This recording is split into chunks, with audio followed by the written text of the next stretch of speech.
नमस्कार, मैं कशिश और स्वागत है आपका नेक्स्ट नाइन लाइफ में। उत्तर प्रदेश के उपचुनाव में समाजवादी पार्टी की हार के बाद से सुहेल देव भारतीय समाज पार्टी के राष्ट्रीय अध्यक्ष ओम प्रकाश राजभर और यूपी के पूर्व मुख्यमंत्री अखिलेश यादव के बीच जुबानी जंग हो रही है। ओपी राजभर ने अखिलेश को एसी से निकलने की सलाह दी तो सपा प्रमुख ने कहा कि उन्हें किसी की सलाह की जरूरत नहीं है।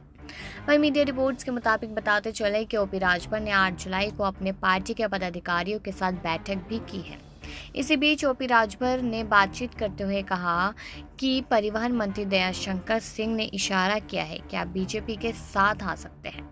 तो यहाँ पर उनसे जब सवाल किया गया है कि क्या 2024 में प्रधानमंत्री नरेंद्र मोदी के नेतृत्व में चुनाव लड़ेंगे, तो ओपी राजभर ने जवाब देते हुए कहा, ये तो मैं 2019 से ही लगातार सुन रहा हूँ। जब मुलायम सिंह यादव और अखिलेश यादव और योगी आदित्यनाथ से गुफ्तगू करते हैं तो आप लोग कोई चर्चा नहीं करते।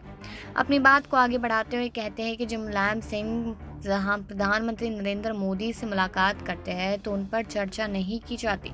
मायावती सोनिया से मिलती है तो भी बात नहीं होती, तो कोई चर्चा नहीं होती। लेकिन ओपी राजभर किसी से मिले तो तूफान खड़ा हो जाता है। समाजवादी पार्टी के साथ तनातनी की खबरों पर उन्होंने कहा कि आगे भी हमारा गठबंधन बना रहेगा।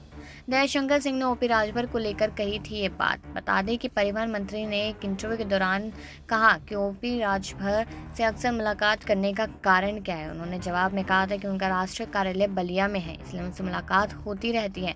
उन्होंने ये भी कहा कि वे विद्यार्थी जीवन से ही ओपी राजभर को देखते हुए आ रहे हैं। बीजेपी से आखिर उनको फायदा क्या हुआ? दयाशंकर सिंह ने कहा कि 2017 विधानसभा चुनाव में उनके साथ गठबंधन करने पर भारतीय जनता पार्टी को भी फायदा हुआ था और इसके साथ उनकी भी पार्टी को फायदा हुआ था। बीजेपी के कारण ही उनके 4 विधायक जीत कर आए थे, उन्हें मंत्री पद भी दिया गया था। इसके साथ ही उन्होंने ये भी दावा किया कि वह कुछ दिन बाद बीजेपी के साथ भी आ सकते हैं। बताते चले आगे आपको कि यहाँ पर अब ओपी राजभर की बात हो रही है तो 2024 के चुनावों के लिए सभी लोग ताक लगाकर बैठे हैं। बात तो ये है कि विपक्ष पूरा एकजुट हो जाएगा और मोदी सरकार को गिराने की कोशिश करेगा।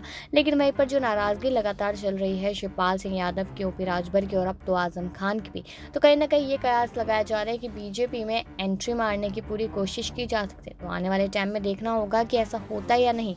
लेकिन सवाल हमारा आपसे यही रहेगा कि अगर ओपी राजभर ऐसा करते हैं, भाजपा की तरफ अपना रुख करते हैं, तो कितना ज़्यादा फायदा भाजपा को और कितना ज़्यादा नुकसान यहाँ पर अखिलेश को हो सकता है। अपनी राय ज़रूर दीजिएगा और बाकी ऐसी खबरों के लिए देखते रहिए नेक्स्ट नाइन लाइव।